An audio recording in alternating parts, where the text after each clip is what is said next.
Hello, welcome to my mini blog. तुम्हाला नवीन वर्षाच्या हार्दिक शुभेच्छा.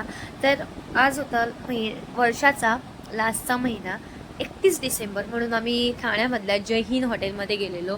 आम्ही लास्ट टाईम खाल्लेलं, तिथले टेस्ट खूप आवडली मला, म्हणून आम्ही तिथलंच मागवलेलं.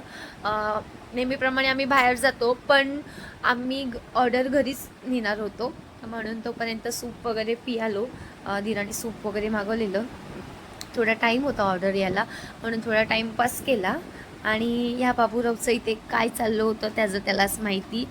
चमच्यासोबत ते जे काड्या वगैरे असतात त्याने खेळता. माझ्या आईचा फोन आलेला, तोपर्यंत मी बोलत होती. फायनली आमची ऑर्डर आली आणि आम्हाला 500 रुपये डिस्काउंट भेटला, कारण माझ्या दिरांचं कंपनीचं मेनू इथलाच असतो, जेवण वगैरे. त्यामुळे फायनली आम्ही घरी पोचलो. लॉलीपॉप, कबाब, तंदुरी वगैरे सगळं मागवलेलं. फायनली जेवलो आणि आमचा नेहमीप्रमाणे कार्यक्रम झाला. ब्रीझर वगैरे मागवलेल्या. तर माझे मिस्टर, माझे दीर आणि मी एन्जॉय केलं. Okay, bye.